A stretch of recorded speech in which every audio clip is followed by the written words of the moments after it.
Монгол улсуудын нийгмийн эгийг хариуцлагыг бэхжүүлэх хөтөлбөрийн хүрээнд Дэлхийн банк, Швейцарын хөгжлийн агентлаг, Монгол улсын засгийн газар, аймгийн засаг даргын хамгааллын газар, хөвсгөлийн хөгжил дэвшилт, төрийн бус байгууллагаас Хөвсгөл аймагт хэрэгжүүлж буй хамтын оролцоотой эрүүл мэндийн үйлчилгээ төслөөс үзүүлж байна.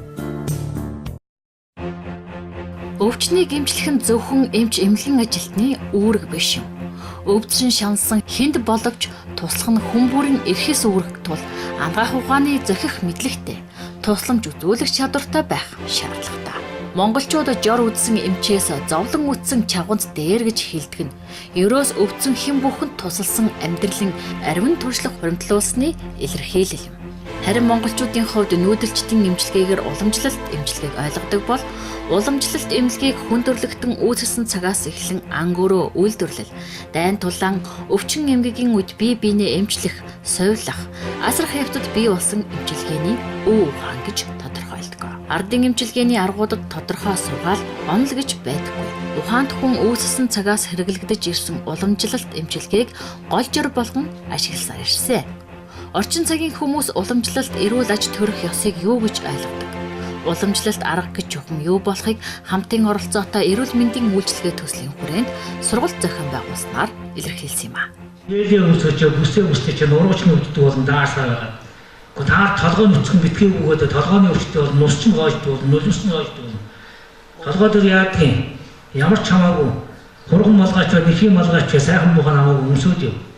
Эн чинь бидний өвчтөд сэргийлэх эрүүл байх ухаан. Уламжлалт арга ухааныг бид өдөр тутмын амьдралаас олж мэддэг. Энэ нь аажимдаа хуримтлагцаар эмчилгээний арга ухаан болдог байх юм. Хэрв таны зүүн хамраас цус гоожвол баруун гараа өргөд үзээрэй. Харин баруунаас бол зүүн гараа өрг, цус даруй тогтдог байх нь. Ийм жишээ олон бий. Бидний өвөг дээдэс амьдрал дундах арга ухаанаас суралцаж мэдж өвлөөсөн нь өнөөгийн ардын эмчилгээний их үндэс нь. За урт наслах ухаан гэж байна. Урт наслах ухаан бол бас олон хүчин зүйлээс шалтгаална. Их өргөөрөөтэй асуудлуудыг багтаасан ухаан. Тэгээ урт наслах ухаан бол бие сэтгэлээ хамгийн зохистой тийм нөхцөл байлгаж хүн урт наслах. Тэгэхээр бид нар чинь ганцхан биеэрээ сэтгэлээрээ хилээрээ энэ гурван юмыг хамгийн зохистой нөхцөл байлгах. Хамгийн зохистой нөхцөл байлгахын тулд би яах вэ? Өөрийгөө таних хэрэгтэй. Би хэрүүл хийгээд юу зохихгүй зохихгүй юу? Гүний сайхан илтгэдэг хүн дандаа илтгэхэд хичээл заадаг багш хүн бол өөрөө ярих хэрэгтэй. Тэрийгээ зохицуулна. Сэтгэл санаа ямраад байвал өвчин болно. Бие ядраагаад байвал өвчин болно. Тэгэхээр бид чинь ажил хөдөлмөр амарч сэргэлтээ зохицуулах, өгнүүдэн хөдөлмөрийн чадвартай байж аз жаргалтай амьдрах сурах ухаан. Урт наслах ухаан гэдэг бол. Урт наслах аж тус нь юунд байна? За өвчнөд урт наслыг таарах бодлоо. Өчнөө жил юм хийжтэй. Үр хөвгтөд өчнөө юм хийж өгнө, хоолыг хийж өгнө. Ажилтны ус хөвгтийг хоолыг хийж өгөх тус болно.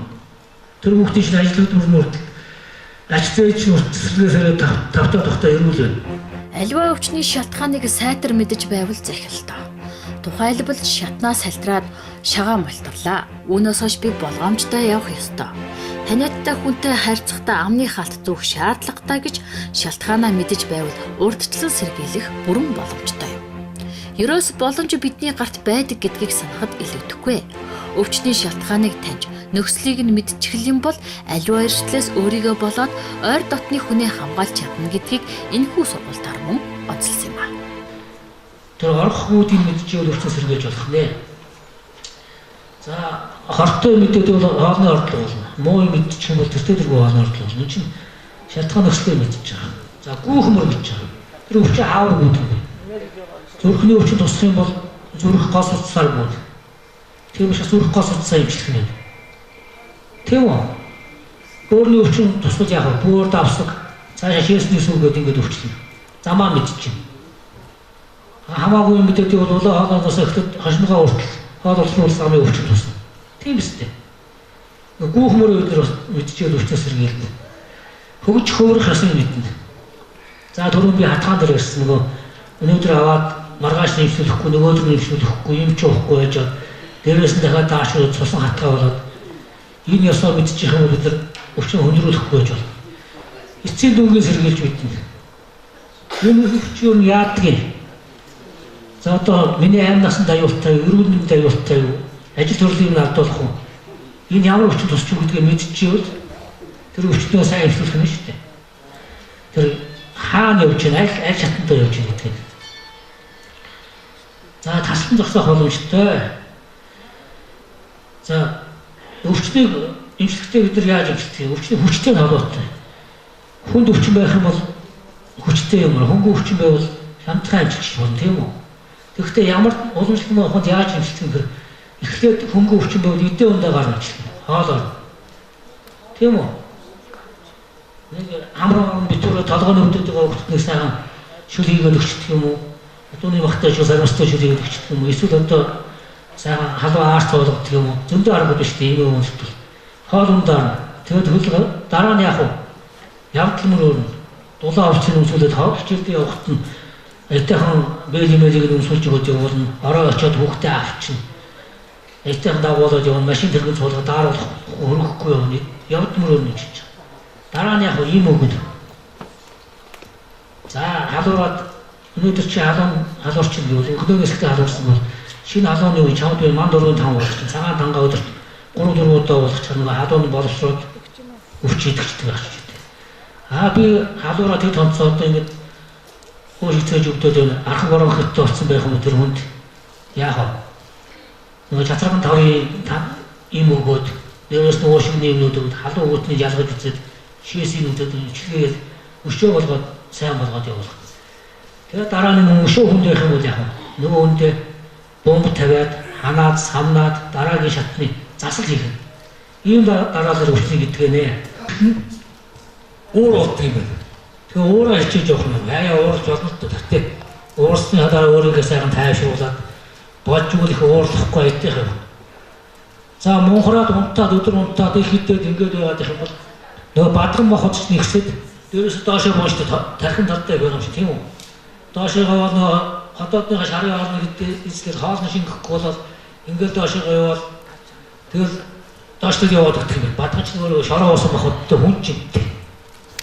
Тэгээ яваад учраас бадган шартай нөхдүүд бол аль болох унтахыг баг унтаж хөдөлгөөн хийж сэргэлэн цоо байхдаа ёстой нөгөө бүжгэд явдаг юм уу тийм үү?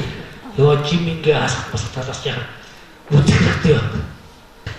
Гэхдээ өвчнийг цааш нь хураах юм бол 1600 өвчин болгож болдог гинэ.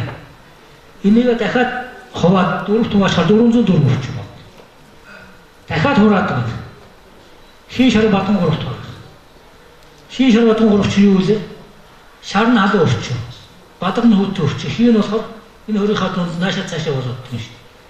Шартаа нөлөх юм бол нэг галын халууны нөлөөгөөр бүр шатаагаад өгнө. Төмөртөө өдөр садхаар бол яах вэ?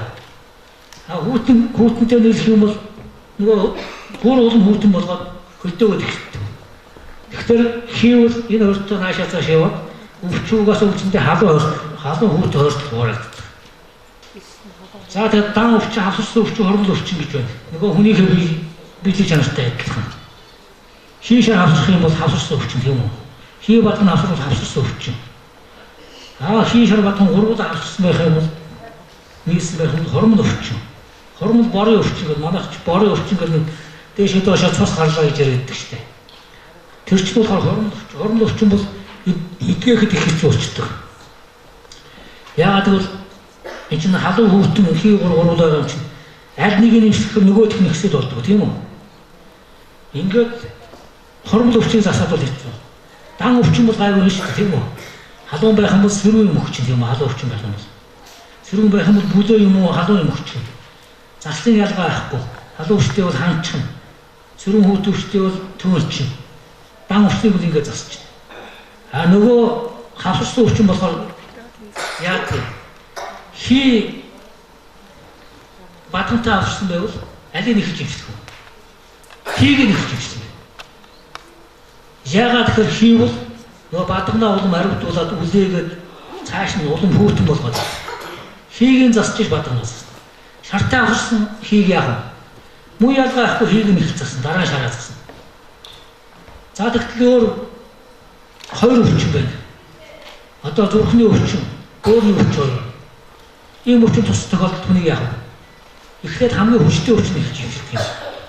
Яагаад гэвэл хүчтэй өвчин эхлээд хүний амийг дулаах, хүнийг өгөх, хүнийг удаа хугацаар ажлын чадварыг алдуулах боломжтой учраас эхлээд хүчлээ өгч. Имсэх зарчим бол үндсэндээ Уламжлалт ангаах ухаанд өвчнөөс сэргийлэх ёс гэж бий. Орчны, биеийн, сэтгэлийн гэж ангилан үздэг байна. Орчны сэргийлэх ёсонд уул ус, байгаль дэлхийгээ цэвэр байлгах зүйл ордог бол биеийн ёсонд өөрийгөө болоод бусдыг хайрлан хамгаалах. Сэтгэлийн ёсонд сэтгэл санаагаа ариун байлгахыг чухалчилдаг байна. бид нар сэтгэлээрээ өвөлөө бүтээж чаддаг тийм үү, сэтгэлт тийм үү. Энийг яаж бүтээдэг юм? Лам яаж ном уншдаг нь харин мэдгүй. Би одоо нэг хин нэг хүн засал хийн шүү дээ. Ингээд бол би нуус үйлс бүтээдэг байхгүй. Нуус үйлс бүтээдэг энэ гигэрсэн ламнаас бол их амархан байх. Биднэрт бол их хэцүү. Тэгвэл бид бүтээдэг байхгүй. Зөв би таарт нэг жишээ үзүүлчих. Ороо болохоор бид ялах хүүхэд авч гарахдаа яадаг вэ? Өөд хүрхдэг байхгүй. Яагаад хүрхдэг юм? Хүүхдийн 15 аад гэж байдаг тийм үү? Таар дуусна уу? Шар шууны дүрстэй, үнэгний дүрстэй гэдэг хүүхдийн хоолдог 15 аад байна. Тэр 15 аад яадаг юм? Биегүү хий хоосон нөхдүүд шүү дээ. Тэд нар хүүхдийг уйлуулж, хүүхдийг зовоож, чихээр натгуулж баясдаг байхгүй юу? За юу? Тэр нөхдүүд ороо өдшүүлэхээр хүүхдийг хорлох гэдэг. Хүүхд чинь сэтгэлтэй юм болохоор сэтгэлд нь орчдөг байхгүй юу? Сэтгэлийг хоорондоо булаагаад авч. Тэгээд тэр хүүхдийг зовоогоод шинэ уйлуулад зөөрлүүлээд. Тэр нөхөр ингээд хүүхдээ аваад гарч байгаа нь хүлээгээ зогсчихдаг байхгүй юу? За чамаа гараад ирэхэд би барьж явнаа хүүхдийг чинь чарлуулаад ингэ. Ингээ байж байгаа байхгүй юу? Тэгэхээр эндээс хүн гараад явахдаа миний хүүгээ тэрөөд явбал чинь миний хүүгээд хэлэхээр нөгөөх чинь хүүхдэд төрсөн гэж сонсож мэдээд хорлоод авдаг.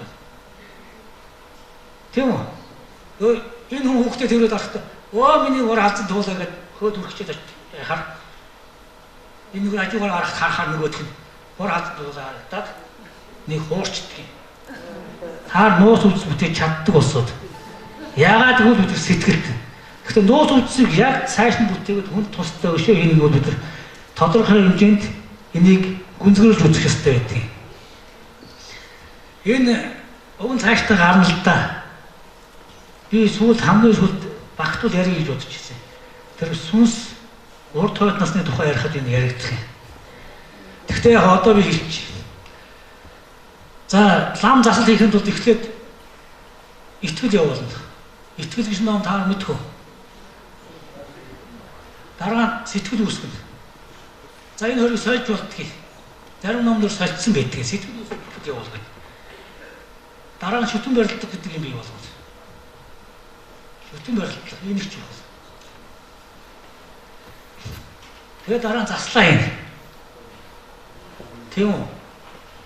Дараа нь миний хийсэн үйл бүтлээ гэж хатуу бодно. Бүтсэн гэж хатуу бодно.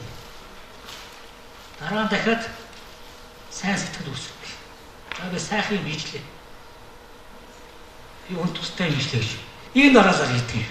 Ламнарч гэсэн ялгаарахгүй. Та бүхэн ч гэсэн энийг хийж болно. Итгэл гэдэг номыг уншихдаа яах ёстой вэ? Ламалаж явсууч, санжуулаад явсууч, чоолож явсууч, гинлэж явсууч. Гэж уншаад байдаг тийм ээ.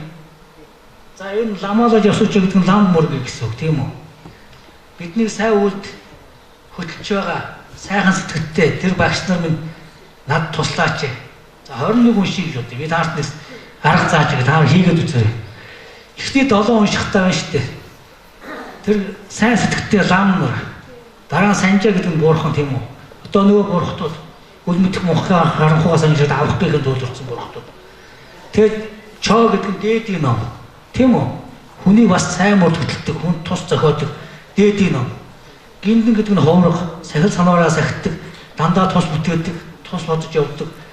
Тэр хуврах энэ дөрвийг эхний 7 уншихдаа та дөрвийг дуудаж гинэ гэж уншиж таараа. Би тараа 21 унших гэдэг юм шүү дээ. Дараагийн 7-д уншихдаа юу гэж бодох вэ? За эдгээр бүгдээрээ намайг тойроод ингээ бүгдээрээ хүрээжлээ гэж бодоод унши. Бүгдээрээ намайг тойроод ингээ хүрээлээ суучлаа. Одоо би ингээд тус хийх сэтгэлээр ингээд эднэрийг дуусчих чинь бүгдээрээ хүрээлээ гэж. Сүүлийнхтэр нь болохоор эдгээр намайг дэмжиж байна, миний хийх гэж байгаа юм дэмжиж байна гэж бодоод дахиад 7 уншиж. 21 унших нэ тийм үү? Би таар зүгээр туршаад үзэж байна. Дараа нь сэтгэл үүснэ. Сэтгэл үүсэх арга юу вэ? За сэтгэл үүсгэх гэдэг нь их амархан л да. Нөгөө 84 мянган муу сэтгэл үүдэх гэсэн шүү дээ. 84 мянган муу сэтгэл чинь наваа зогсоо завгүй гэдэг сэтгэлд орж ирэх гэсэн амраадгүй. Би сайхан юм ерөөсө бодож чаддаггүй байхгүй. Зарим номд бичснээр хүний тэр сайн сэтгэл гэдэг бол угаасаа нэг аян цахих шиг ингэж орж ирэл тэгэл байхгүй болчих. Бус үед нь муу сэтгэл эзэлж яддаг. Тэгэхээр би таарч хөдөлгөөсөө нэг юм гаргаж үзүүлнэ. За энэ юу? Ирэхтэй юм байна уу? Таавч юм байна уу? За энэ ирэх яадгийг. Энэ үл ганган лам гартаа мэдүү. Сайн лам өөртөө сан лам хөдөөндөө зүүж өгдөг. Энэ ирэх байхгүй юу? Ганган лам бол гартаа ирэх хийсэн гой ламнууд явж идэг шүү дээ, тийм үү? Тэгэхээр сайн лам бол өөртөө идэг юм. Салан хүмүүс хөдөөндөө зүүдэг юм. За юу? Тэгээ энэ эрхийг бид нар яах гэж ашигладаг юм? Нөгөө зөв сэтгэл дадуулах хэрэгэл. Эрхэнд бол өөр нууц юм байхгүй. Хүмүүс ч одоо тийм хэрэглүүс сайн, ийм юм хэрэглүүс сайн. Туулаа харгал хэлэхэд хийсэн ч гэсэн бид 15 ширхтээ ирэх байхад бид нар тус болно. Энүүнд юу байдаг юм? За би өнөөдөр арх уудаг хүн бай. Өглөө босоод би өөртөө арх уухгүй сэтгэл дадуулъя. Би арх уухгүй. Ойлгож байна уу? Тэр сэтгэл бидэрт нөгөө аян цахиад өгөх шиг хурдан биш. Арай удаа 1 минут 20 минут байна. Дадж чинь. Тэр зүв сэтгэлийг дадуулж чинь. Ууртай хүн бай. Би өнөөдөр уурж ирэлдэхгүй. За дадуулж чинь. Энэний тулд энийг ашиглаж байгаа. За юу? Энэ гоё л биш. Реклам биш. Хүнийг мохруулдаг юм биш. Зүгээр энэ хэрэглэгдэх. Энийг лалын шашинтай ч хүн хэрэглэн. Христосийн шашинтай ч хүн хэрэглэн. Хамгийн гол бид нар энийг зөв хэрэглэх хэрэгтэй. Гэхдээ зарим нь өстө эрдэнэ чулуу ирэх мэрх имээ тиймээ тишний мянган үнэтэй ирэх. Тийм юм байдаг л байх л да. Энэ тэнд нь мөнгө алтаар хажаад л гой юм ийгээ гартаа зүгэл ингэ өгдөг. Тэр үл яг тухайн хүний асуудал. Гэхдээ хамгийн гол бидний ирэх гэдэг юм. Тэгээ сэтгэл үүсгэхийн тулд энийг бид нар мань тоол ёстой. Умааны байдмын юм тийм үү? Ямар ухны тарин үлээ? Жанраас уурхны. Умааны байдмын гэж уншихтаа дотроо юу гэж бодов?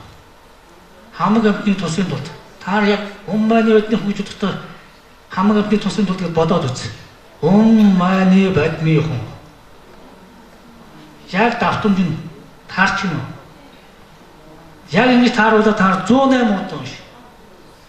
Нөгөө олон амтнд таар туслах гэж хүрээд ирсэн мэт шүү дээ тойрцсон. Дараа чи зөв сэтгэлээ өөртөө яг удаан байлгалаа. 108 тоглох хугацаанд байлгалаа. Ингэснээр хараа яах вэ? Шүтэн барилдах гэдэг энэ хэцүү. Энэ болохоор одоо би гэхдээ хүний өвчин засах гэж бол мал урахныг эсвэл бясалгана.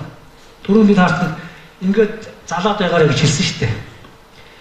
За бас бид нэг 7 үрдэндээ мал урахныг лагчингаар нь бясалгаа тийм үү? 7 үрдэндээ 3 удаа залчлаа. 21 уншиж байна тийм үү? Дараа нь юу гэж бодох вэ? Эдгээр ингээд миний бие задраад миний бие уусчлаа гэж бодох юм заа юу. Дараа нь шүтэн барилдах бий болох. Энэ хамгийн зүгээр товчоор зааж байгаа. Тэрнээс яг манлын бүтээл гэх юм бол бигээ даасан том ном нөгөө хумгээл хоосон болгоо тэрнээсээ үүсгээд л боддог өөр айхтан нар юм байдаг. Шүтэн барил бүтээлийн ном нь бол шүтэн барилдах үүсгэхийн тулд таар бясалгал хийгээд 21 уншчаад манлын тарныг уншаад тэгэл манлаа залчаад дараа нь өөрийнхөө бие тэрийг уусгач. Инхээр би юу болох вэ? Мал урхан болж штэ. За би мал болчлоо гэж бодно. Ингэж бодонгуудаа засал хийнэ. Саягаа бичнэ, сахиусаа хийн. Хүндээ унших ёстой ном байвал уншиж чинь. За энэ дээр одоо тэгээд бөөгийн орлол болсон байх юм бол лов бодомжныг тарныг лов бодомжныг дуудаж авсаад уучин. Нөгөө би ч мал болсон чинь тэр нь таарсан шүү. Лав бодомжныг багш өрөөдөр өөрийнхөө тарнаар миний хийсэн юмнуудыг ажиллалтад өгөөрэй ажиллуулж чинь. Улс янз бүрийн адын орлого байх юм бол очирманы тарнаар очирманчнууд бол улс адын тарнад бурах шүү дээ. Ингээд уншиж чинь. Ингээд чиглэл дээр нь заслаа хийчих. Тэгээ хийсэн юм дараа нь бүтсэн гэж хатуу бодно. Хатуу бодохгүй тэр эргэлзээд их юм бол буруу шүү дээ. Ленин багш хувьсгал хийхдээ угаасаа хөдөлгөөн борлолтоор бол угаасаа алдах юм байхгүй алаад бай гэж орсоор нэг алуусаар хувьсгал хийчихсэн. Тэрүүнтэй адилхан бид нар шантрахгүй хатуу бодно. Маш хатуу бодно. Энэ хатуу сэтгэлийг бүтсэн гэж хатуу сэтгэлийг бодсныхаа дараа за нөгөө өөртөө туссан бүх тэр юмнуудаа талархаад за би таартай нийлээд сайн үйлс бүтээчлээ гэж бодоод дахиад маань уншиж. Ингээл засал хийчихнэ. Энэ хооронд энэ засал гэдэг нь чинь зөндөө бол юм байна. Чожоо дөвжүүлж орж болно. Чожоо дөвжүүл одоо эргэлэг ном аа өргөл өргөдөг. Ном шүү дээ тийм үү? Эргэлэг ном аа өргөл өргүүлж байгаа ном. Тэрийг шийсэн болно. Ялгаа байхгүй. Яг энэ дараалал голдуу хийгдэн. Энэ гайхаад байх юм байна. Энэ л өөрчлөлт бусд нь адилхан. Тэгэхээр энэ дээр дараа ажил үйлсээ бүтээх гэсэн ч гэсэн ажлаа бүтээх гэж 2 3 биччихэд цаасан дээр биччихээ за миний ажил бүтэх болчлоо бүтчлээ гэд хийгээд үзэлтэй. Алдах юм байхгүй шүү дээ. Бид нар үнэндээ сэтгэлт юм уу туршаад үз. За нууц үйлсэнтэй гэдэг нь энэ шүү. Энийг өвчнийг чи хийж болно, ажил үйлсээ чи засаж болно. Машинтай ч болж болно, машинтай ч болж болно. Чадна шүү дээ. Хамгийн гол нь хатуу бодох хэрэгтэй. Энэ дараалтыг энэ би нэлээд олон номноос хараад үндсэндээ нэг ийм дараалттай их юм байна гэж бодсон. Гэхдээ лам болгоны чавган тулгын цай өөр гэдэг шиг лам болгон бас нэг өөр аргатай байгаа. Хамгийн гол юм бол би багшаас ном сураагүй болохоор өөрийнхөө хэдэн ном өргөж харж чад ийм л юмар хийх юм байна гэдгийг тогтоосон. Тэрийгээ та бүхэнд хэлж өгч байгаа шүү. Монгол хүн бол асар их өв ухааныг хойч үедээ үлдээсэн агуу ард түмэн. Харин орчин цагийнхан уламжлалт энэ аргыг гээснээр төдий чиний эрсдэлд ороогүй нь үнэ. Эмийн бус эмчилгээний арга уламжлалт эмчилгээнд төлөхгүй бий. Энэ нь өөрөө өөрийгөө эмчлэх, дархлааг сайжруулах гэсэн үг ээ. Эмийн бус эмчилгээнд хануур, төөнүүр, бомб зэрэг багтдаг байна. Хануур, төөнүүр багаж хэрэглээд өсцөй гэдгээд тийм аргууд биш үү? Олон арга тийм эмийн бус эмчилгээ. Одоо л тэгээд зөндөө бол амрааттай болсон. Уламжлалт тунгааханд заслыг зөөлөн ширүүн гэж хаваадаг.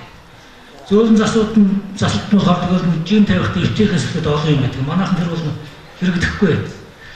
Тэгэхээр би энэ та бүхэнд анхааруул зохистой нэлээд хэрэгддэг тийм заслуудыг тодорхой хэмжээний ойлгоцгоё гэж бодсон. За хануур засал тийм үү?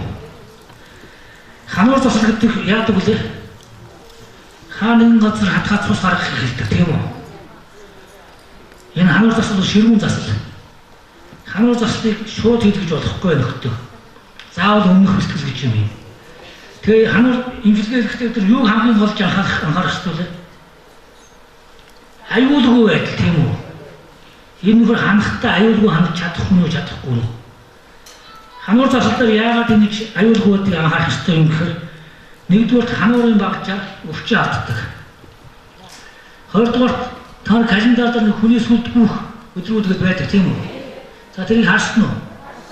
Хүнд чануулах юм бол сүлдээ хаавал мэдчихэж очих. За юу? Сүлд бюрохоос эмзэг газрыг гэмтэх юм бол тэр хүнийг эмчлэх биш өхгүүлэх үүдийн нээгээд өгчдөг байхгүй юу? Тэгэхээр хануур засныг бол боломж томоохон номнууд зөвхөн хоёрхан тохиолдолд хийгсэн байдаг. Уг нь халуун өвчин гэдэг чинь 20-од өвчин биш үү? Энэ дотроос дэлгэрсэн халуун, хижгийн халуун хоёрт шууд хий. Бусад бүх тохиолдолд өмнөх бэлтгэл хийж байгаа. Өмнөх бэлтгэл гэдэг нь цус ялгадаг 5 уудаг юм аа. Цус ялгадаг 4-5 янзын там бай. Тэрийг яваад очихоор чинь тухайн эмчийг үзээд за та энэ там гэж уулах ёстой. Тэр юугаа битгий төвөгш өгөөч. Энэ чинь их нарийн явцтай юм аа. За тэгээд ханаж болоход ханахад хийж болохгүй тийм заалтууд бэлдээ. Хүүтэн чанартай өвчин ханаж болохгүй. Энэ чинь одоо халуун өвчнөд хийдэг учраас хүүтэн чанартай өвчнөд хийх юм бол өвчнийг өөр яваалт нь өргөд цааш нь өндөр өвчтдөг. За нас хүмүүсний онцлог өндөр настай хүмүүс, нялхас, тамирд дорой усуд, туранхай эцэг хүмүүс тэгээд жирэмсэн эмэгтэйчүүд тойрогдсон. Хамуур хийх юм бол жирэмсүүнийг буруу газраас ханах юм бол хүүхэд нь зулгуулна. Тийм үү? Аюултай. За хамуур хийх цаг байдаг их. Хамуурыг голдуу дулааны цагт хийх. Дулааны цагт хийхдээ хаш нээснээс хүүтнээс их хооронд хийвэл сайн. Бусад цагт бол хамуурыг хийлгэх битгий яа. Хийлгэх өвлийн цагт хийлгэх болох юм бол дулаан байранд өмнөх бэлтгэлээ сайн хийгээд маш сайн дулаан байж хийлгэнэ. Хийсэн дараа сүүлийг таслах гэдэг юм заавал гүйцэд хийлгэнэ. Тэгэхгүй хүүтэн цаг хануурыг ер нь хэлэх хүсэх юм биш. За нөгөө нэг сүлдийг бол анхаарч тийм ээ. Бэлтгэл хангаагүй юм уу? Эсвэл буус орныг шинжихгүйгээр хангаж болохгүй гэж. Эмч чинь таныг хангахын тулд заавал бэлтгэл хангуулна. Хэрвээ дахиад бэлтгэж нь хамаагүй байна гэвэл би яагаад энэ хануулч инээ тэр яах юм байхгүй. Буус орныг шинжих гэх нь тухайн эмч заавал нэг судлыг ханддаг юм. Том судлыг ханах гэдэг тэр судалт нь цусны дүүрээгүй бүрэлдэхүүн байх юм бол жижиг судлыг тэр эмч өөрөө үзэж байгаа ханах хэрэгтэй. Жишээ нь одоо илэгний өвчид манайха хаанаас ануулдаг вэ? Хаан тохооны гадна судлал. Өргөтөн гэж хануулдаг тийм үү? Тэгвэл энэ өргөтөн гэдэг судал чинь чангарч ихгүй сул байгаад байх юм бол жоргон гэдэг гарын арын судалснуудаас энэ судалсыг хандаг байхгүй юу? Тэгвэл жижиг судал санаж байгаа учраас дахин ханах тийм шалтгаан гарч болно. Тэгээд судлыг хансан эмч өөрөө таныг ихэд ханах, яаж ханахаа шийдэх чадaltaй юм байна. Тэгэхгүй бас ханаад хайчил тийшээ явж яваад буцаад ирэх юм бол болохгүй. Цусын шиг үзэж байгаад өнгөний харж байгаад тэгээд юу яа. Хамгийн гол юм тэр ханаар заслахтай тухайн орчноо зөв сонгох хэрэгтэй. Орон сууцаа зөв сонгох хэрэгтэй. Эмчээ сонгох хэрэгтэй. Эмчилгээг дуустал хийх шаардлагатай. Хануур хийсний дараа эмч чинь дахиж үзээд таны засал илүүдсэн байна уу, дутуудсан байна уу, буруутсан байна уу гэсэн. Дутуудсан байвал яах вэ? Дахиад хана. Илүүдсэн байвал төөнөөр юм уу, буцаа заасан заа юу. Буруутсан байх юм бол имээр юм уу, эрдний имээр юм уу, засгаар юм уу, түрэн гэж халуун хатгал хүүтэй хатгал гэдэг. Ийм багц заслаар засдаг ёстой. Ийм учраас хануурыг хэлэхдээ анхаарах хэрэгтэй юм байна. За хануурын механизмыг ярих уу болох уу? За хануур ярих болохоор механизм яриад. Таар бас яаж ямар замаар имчилдэгдэх гэдгийг мэдчихвэл бас тодорхой ойлголт авчих зүгээр.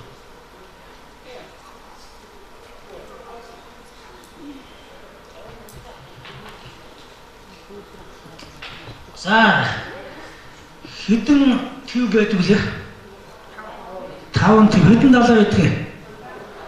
Хэдэн цул байдаг хүний бид? Хэдэн сав байдаг? Дэлхийн дээр адилхан байхгүй заа юу? За юу? За би нэг юм зурж чинь ингэж. Өөрөөсөө амархан зурнаа. За ийм ингэж.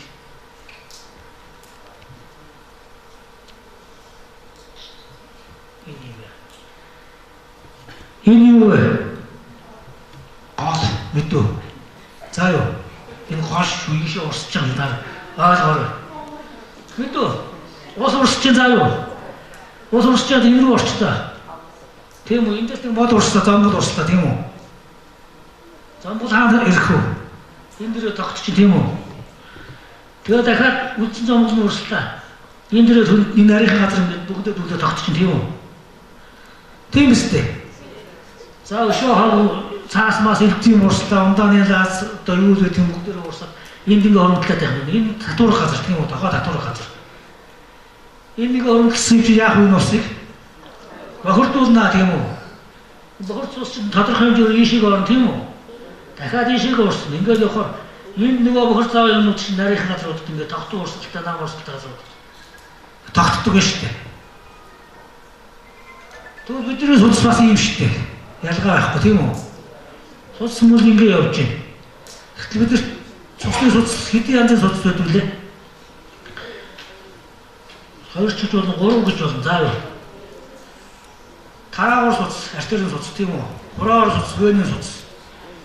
Тэгээд хялгсан судас. Энэ хоёрын хооронд нь холбосон судас байдаг. Тэгвэл одоо ингээд дахиад нэг гол зураг л да.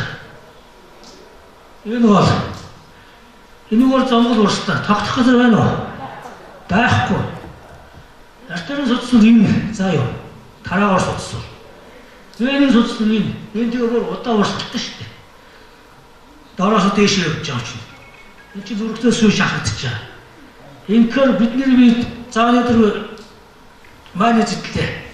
За хаа мэдлээ зах дээр очиод. Хаа мэдэд дундаа буулаа. Тэгсэн чинь хоолны орд буулаа. Ботуулаад тагсан гэдэг миний одоод бий боллоо. цусан дороод шууд тархинд зүрхэнд нөлөөлдөг байна. Нөгөө ботуулаад огсын дахиад энд ирээд энд байж байна. Эндээс ялгараад байна. Цусан дороод байна. Энэ болохоор ямар судсуу? Хялгасан судсууд. Хамгийн захын хялгасан судсууд. Энд ирээд нөгөө хоолны ордлын ботуулаад огсон чинь энд байгаад байна. За энд байж тийм үү? Хороо ялгаруулаад байна. Буцаад намайг хордуулаад байна тийм үү? За тэгвэл би өнөөдөр яав? Хоолой өдлөө. Стафилококкийн хор гэж байдаг. Тэр хор бас ялгарна. Бас энэ газар руу төрөд ирнэ. Буцаад миний биеийг хордуулаад гэхгүй. Ойлгож байна уу? Тэгэхээр ханах судсууд олон номонд бичсэн байдаг. Ер нь 77 судс, зарим номонд 90 судал бичсэн. Судс хаана бичсэн байдаг. Тэр судсуудын үтгэл дандаа венийн судс байдаг байхгүй юу? Тэр судсууд урсгал удаантай, намжуун, тийм болохоор тэнд очиж нөгөө хортой бацууд чинь хоромтлагтаад буцаад миний биеийг хордуулдаг. Та шинжилгээнд хаанаас цус авахдаг вэ? Өндөгнөөс авахдаг. Энд ямар судас байдгийг хялгасан судас байдаг. Энэ хялгасан судас нарийн газар мөн тэр хоолны ордуулахад хүмүүс яадаг үлээ? Хурууны хондгийг хатгаад байдаг шүү дээ. Зэтрээ хатгаад байдаг тийм үү? Нөгөө хортой цусыг гаргаж чинь тийм үү?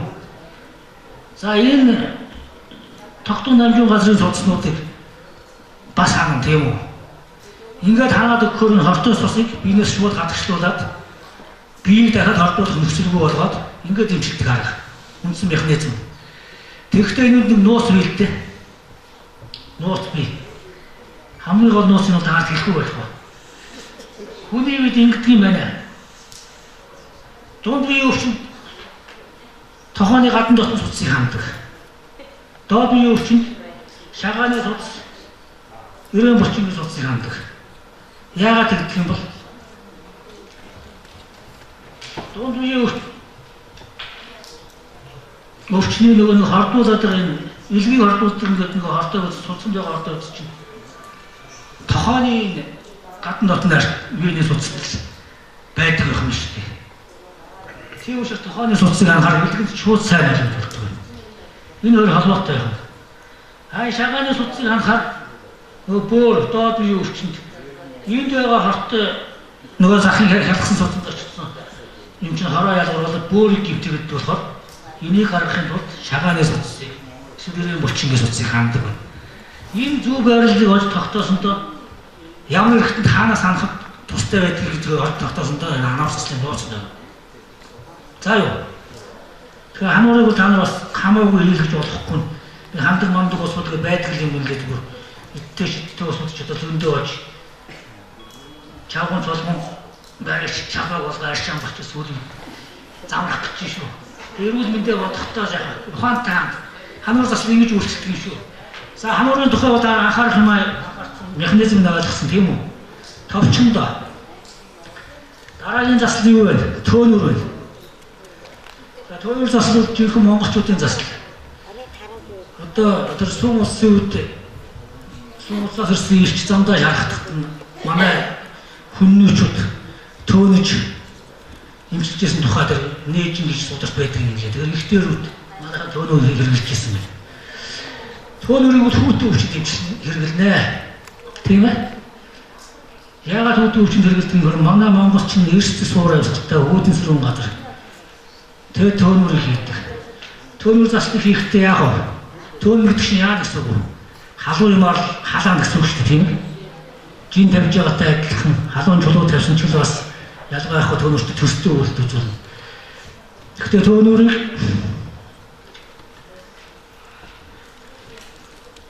энэ өртөг багтай, үрдүн сайтай, гаж нөлөө багтай. За өртөг багтай гэдэг нь ойлгомжтой. Шовг гэдэг нэг юм шатаага төөнчтэй тийм үү? Ийм харандаа шиг юм байдаг. Бидээр нь тавьдаг ч байдаг. Одоо бүр утаагүй утаатай нүүрсэн төөнөд өчмөө юм. Цаанаасаа хийгээд үл өрчдөг болсон. Гэхдээ монголчууд бол нурууны мэлчүүд дээр эрхийн урууны чинээ. Биеийн өмөлчүүд дээр долоор урууны чинээ. Хүүхдэд чигчүүрийн өндөг чинээ. Шовгийг хийж ашигладаг байсан байна. Энд чинь бас хэмжээтэй явах нь аа. Ингэж тэр хэмжээг нь харуулах нь шүү дээ. Үнийхээ хүүс насны онцлог тохируулаад шовгоо өргөддөг байсан юм байна. За төөнөрийн механизм гэхээр нэрээ хүмүүрэлний тогтолцоо гэж байдаг юм да. Мэдрэл шинжээ зохицуулалт гэж. За энд энэ юу вэ?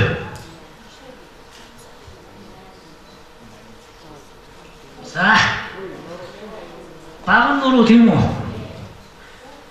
Энэ нуруугаар юу явуулдаг вэ? Нугсгүй юм тийм үү? Нугсгүй яваад салаалдаггүй. Эрэгтэн болгоно салаална. Дотор эрэгтнүүдтэй бүгдтэй халуудна. Үе мөчтэй бүгдээрнтэй халуудна. 19 цагаан судал байдаг гэж тийм үү? 13 гадна судал 6 дотор гэдэг ингээд 19 цагаан судал чинь бүх эрэгтнүүдтэй халуудаад цаашаа өвчтөн төчнө салаа болдго юм байна. Тэгвэл энэ хөлзөөний ихний дугуйлуудаас харсан мэдрэлийн ширхгүүд дандаа тархив явдаг. Гурвалсан мэдрэл, нүүрний мэдрэл гэдэг тийм үү? Хайн хөлзөөний дараагийн дугуйлуудаас гарсан юу сэрний дэд хэсэгтээ 20 гаруй явна. Тэгээ энэс доош нь хайрхны завсрын мэдрэл гэдэг ингэ явчих тийм үү? Ингэж яваад энэ чинь тэгээд дотор өртөнтэй зүрх уушгтайгаа ингэ оролдоод явна шүү дээ. За сэрний нэгдүгээр дугуйл гэхэд хийн бичиг, хийн ерөнхий. Хоёр дахь шарих, гурав дахь баатарных, тэгээ их уушиг, их тав уушиг, хүү тав уушиг. Зүрх гол утас гэдэг ингэж нэг эрхтэнтэй холбоотой байдаг юм байна. За тэгвэл төөнөгт бас хэмжээтэй бүлэс төөн гэж байна. Бүлэс төөн юунд хийдэг гэхээр голдуу хүүхэд мөхөд бага насны хүүхдүүд энэ хийдэг. Хэмжээг хэтрүүлж хийж болохгүй. Хүүхэд нэг ус шимаар шацаагаад байх юм бол хүүсийн давсаар дүүргэж чад одоо манайхан бол янжуур төөнөд өгчдөг байхгүй. Асаар тамхи ба шүү дээ. Тэгэхдээ ингээд нэг тийм арсны хүн жаахан уулаад гараар ингээд дараад үсгэдэг бүлээ мэддэг тохиолдол. Төөнөд ингээд өчөөс хүүхдийн нарийн гэцний гүрц хөдөлгөөс хашаад цусан хэмжээ нэгсээд тэгээд баасаа хэлүүлжүүлээд өтгөн бааж эхэлдэг. За ийм юм байна. Тэгвэл энэ зүрхний мөчлөгөд энэ дөр төөнө шүү дээ. Инхээр цагаан судлаараа мэдрэлийн ширхгээрээ шууд зүрхтэй холбоотой. Дөрөвдүгээр нугал, сөрний зураг дөрвөн. Долдугаар нугал гэтэл голын хийтэй нөгөө зүрхэн дэлсээд унтаж чаддгүй ухаалдах гэдэг долдугаар нугал төөнөж өгнө. Ингээд төөн. За бүлэс төөн гэдэг гэж төөндөг. Дараа нь хатал төөн. Арай өвчтөй төөнөх нь. Бүр халаад нөгөө халцгаа түлхэх гэдэг төөн. Энийний дараа яг түлх төөн. Цэврүүцэл төөн. Арай өвчтөй. Өвчний байдал хүнд хийлгэж байгаа юм чинь чадaltaй юм түлх төөн. За хамгийн сүүлд нь яадаг? Шатал төөн. Галзуу малзуу нөхдүүдийг барьж яваад хүлж яагаад араас нь төөнөд урд мэдэгдэл, урдаас нь ард мэдэгдэл төөн гэж байгаа. Нэг удаа 20 шавар шатаа гэж байгаа. 20 юм. Энэ дээр нь тавь шатаа. Энэ нарийнч манад ажиллахаас өмнө бүр нүдг байхад би шатал төөн гэж хэлжсэн. Амар төвчөрч. Түлэгдээд гэдэг үсэн аахгүй. Харсаар байтал махан түлэгдэл цайгаас үлдээ ингээд умраад ингээд түлэгдэж их нарийнч. Зүгээр өдөөс. Тэгээд бүр хөлн агнаад явж чадах байсан байж таван гай болоод тэгээд сайн болсон. Тэгээ одоо нарийн чинь уран дээр ингээ үзэх тавчиг юм соргимж гэдэг байхгүй. Тэр мэнчгийн хэлэнд идэх чинь бас төвчөө. Одоо манайхан барьж бат хөлчөө төвчих бол энэ муу намайг өстө тамллаа яалаа өстө яамд мэдээлдэг өгд алаа яа. Өөр монголчууд бол түлсгүйгээ зарлагддаг юм лээ. Чи наад дутуу имчилээ гэдэг. За тэгээд түлхтөөн гэдэг нь байхгүй юу? Төөнөх хэмжээнд. За тэгээд энэ дээр ингээд төөнч шүү дээ. За зүрхний мэдлэл төөн л гэж би сая ярьсан. Түлтэй тийм үү? Түлээ ажиллаа тийм үү? Нүүдэлч хүмүүс ч одоо би явж байгаа тань дээр очивол нүүдлийн зам зүрх өвдөөс салгалаад болох байлаа юу гэх нь гээд очиж шүү дээ. Тэгэхээр та намайг марамгаа барьж чад нэг сайн төөнөд өгч. Сайн төлөөд явуулчих. Нүүнийхөр тэмээнд ачигдаа цааш явна. Инхээр яадгийг энэ цэврүүтээд дараа нь шархтаад идээлээд ингэдэг байхгүй. Энэ яаж юм? Имчилж байгаа байхгүй юу? Энэ биеийн энэ гимтсэн асар юу цугладаг? Макрофаг гэж хэлдэг тийм үү? Энэ эсвэл тэр идээтэй юу нянгууд чинь залгаад эхэлнэ. Залгаад устгаад лимфоцит ирнэ. Өөрөөсөө биологийн эсрүүс сайжруулдаг бодцуудыг бие эсрүүс сайжруулдаг бодцуудыг ялгаруулад эхлэн энэ хэсэгт. Ингээд өгөхөөр энэ хэсгээс чинь нөгөө мэдрэлийнхээ ширхгийг дагаад зүрхэндээ очно гэдэг байхгүй. Зүрхэндээ сайн нөлөөлдөг. Энэ биологи идэвхтэй сайн бодцод чинь шууд зүрхэнд нөлөөлөд ихэхээр зүрхний өвчин идэг. Энэ шарахын хоног гэдэг хөө 14 хоног идэг. Нөгөө нэг төвөд өгсөн чинь 14 хоног юм уусан ч уугаагүй ч имчилгээр үргэлжлээд бие махбод өөрийгөө эдгээгээл ийм замаар маань үдчихэд биегээ өөртөө имчилдэг байжээ. За юу. Энэ хамгийн хямдхан хамгийн урд нүдтэй зөв хийх гэж чадвал их боломжтой. Гэхдээ бас л өндөр настай жирэмсэн эмэгтэйчүүд өндөр настай хүмүүс нялх хүүхэд яраа хүүхдүүд бол анхаарч ихээс арга байхгүй шүү. За төөнүүр төслийг түргүү хугацаанд гаргаж чамаа. За тэгээ төөнүүрийг бас гэхдээ би түрүү хануур дээр бас танарт юм гайхуу сонирхолтой хэлэхэд хануур заслаар бол ганцхан тэр халуун өвчнийг имчилдэг юм шээ. Хамраас цусгоожоо тогтохгүй ханддаг байхгүй. Цусгоожоодох яагаад ханддаг гэж таарах байх. Одоо ингээд би ингээд шуудатай гурлаа агуулхад байна л та тийм үү. Тэгэл тэр шуудатай бүр том агуулхад байхад өдөр болгон ингээд ганц нэг шуудатай юм алдагдаад байх би мэдэхгүй л тийм үү. Мэдэхгүй болохоор хаалгаач хүчихгүй цонгоож өсөхгүй байгаа гэдэг. Тэр хамраас цусгоож хорон гислүү байхын цонгоос хамардагнаас хялгсан цуцсаас цус гардаг. Тийм тохиолдолд ингээл байсныгаар найтайхан нүрээ авах юм цус гараад байдаг. Олон хоног ингээл гараад баагаар гараад байдаг. Энийг номон дээр юу гэж бичсэн мэт гэхээр ертөнцийн сангаас хулгайч баагаар юм аваад ихт манай чинь мэдэхгүй байгаатай адил гэж. Тэгээ нөгөө цус нь баагаар гараад байдаг. Тэр мэдээлэл хүний бид чинь цус бүлгэрдэг 12 хүчин зүйл. Тэрнээс олон хүчин зүйл биш дээ. Цус гарлаад гэх юм бол баагаад авдаг тийм хүчин зүйлүүд үү? Өчнөө бодисуудыг. Тэд нар чинь мэдэхгүй юм чинь дайшигддаг байхгүй. Тархин мэдээлэл очих. Чи цус алдчих шүү гэсэн мэдээлэл очих. Инхээр яа тийм томхон судалцаас цус гаргаад хүчтэй хинш цус гаргаад буцаад боочдөг. Ингэнгүүт нөгөө за боо юм холгаад алдсан байх шүү гэнэ тархин мэдээлэл очиод нөгөө дотор байгаа тэр цус үлгэмүүлэх фактортай идэвхжүүлээд өгөхөөр нөгөө том цуцаа бүглэн штэ. Бие махбод чинь хамгаалахын тулд өөрийгөө хамгаална. Маш түргэн хугацаанд судалгаа битүүлээд авахд нөгөө хамрын муу жижиг судас чинь давхар төрөнд нь имчилдээд яваад өгдөг байхгүй. Ингэж бас имчилдэг. Мөн бас жирэмсэн эмэгтэйчүүдийг 5 сараатай эмэгтэйчүүдийг зулмуулахад бас ханддаг байсан байхгүй юу.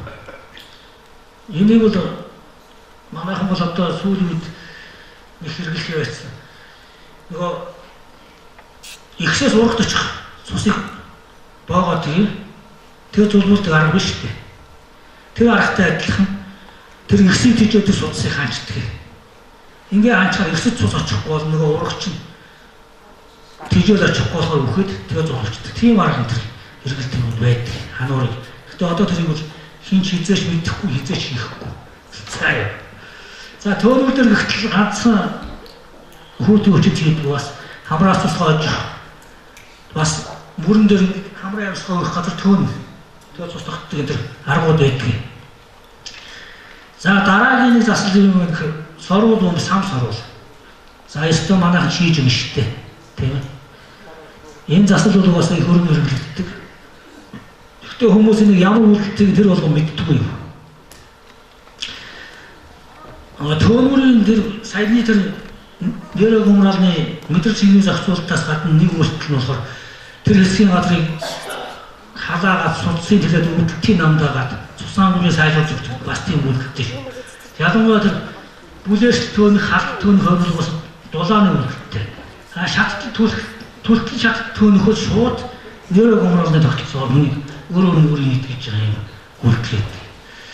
За сургууль бомбон дээр бол манайхан ч нэгэл бомб тавиулаад нуруу хөх халаг болоод тэгээ сайхан боллоо гэдэг. Энийгээс хороо сайхан болж байгаа юм уу, ягаа сайхан болж байгаа юм манайхан сайн мэддэг байхгүй. Хаавдаалт бол жороол болохоо яадаг вэ? Бие хөнгөрдөг тийм үү? Хаавдаа шахмарт болохоор бие хөнгөрдөг байхгүй. Хитсээ хороо болоод байгаа байхгүй. Яагаад гэдгийг мэдэх үү? Одоо нүдээ хэд нүрөө мохнос болчихоор бүр өвддгөөс юм бүгдээр өвдөх байгаа бол болчихдог байхгүй. Яагаад гэдгийг саяны төгөөртэй адилхан шүү дээ бомбны үйлдэл нь. Бас яг тухайн хэсгийн цусан амруулжийг сайжруулад судсын төлөөд үйлдэл намдаад өгүүлэхтэй. Гэхдээ энэ цаад механик үйлдэл нь болохоор бидний биеийг ингээ хөхрөн штэ. Хөхөрсөн надад бас нөгөө миний видеоос дахиад очно. Тэрийг эдгээгээд гисэн, ажиллаад гисэн. Бум тавина штэ, уушины тушаа бум тавина. Тэгэхээр тэр аваад очоод нөгөө нэг идэвхтэй бодсуудаа ялгаруулаад эхэлдэг байхгүй. Нөгөө видеоос үзчихсэн өөртөө үүсчээд имслээд гисэн. Тэгээ уушигч тэр нь давхар зүгээр болно. Нөгөө хөшчихсэн булчингууд шиг сайхан болно, бич тайтайхан болно. Давхар юм өөрчлөлттэй. Нуруу хөдлөөд бум тавьчихнаа сайхан маргааш сайхан болчихсон. Нөгөө л биний видеогаа эсвэл зэрэг үүдгэж тэр имслдэг байхгүй. Угаасаа эмийн бус имчилгээний аргууд бол өөрөөр нь өөрийн мэдгэл дархлаагийн сайжруулах юм үйлдэлтэй аргууд их байна. Шинжлэх ухаан, цахим тоолуур, техник, технологийн өсрөнгүй хөгжлийн иргэнгэгдэж буй 21-р зуунд монголчууд бид орчин цагийн хөгжилтэй хөл нийлүүлэн дэлхий шиж буй. Гэвч хөгжлөө тэмүүлэхийн хэрээр өв уламжлал хадгалагдаж ирсэн хүнтэйгээ цуг үгүй болсоор байгаа нь харамсалтай. Тэрнээнийг нь уламжлалт тэмчилгээний арга ухаан. Өв тэгчээсэлд бид юм сурч авахгүй бол хідэн хөх өвгчүүдтэйгээ энэ имчилгээний жор тунч мөн цөөрсөр байх юм. Уламжлалт эрүүл аж төрөх ёс. Уламжлалт эмчилгээг бид өвлөн авч улам хөгжүүлж гэмээр эрүүл зөв амьдрах бас нэгэн арга зам юм аа. Таны эрүүл мэнд таны гарт хамтын оролцоотой эрүүл мэндийн үйлчилгээ төсөл.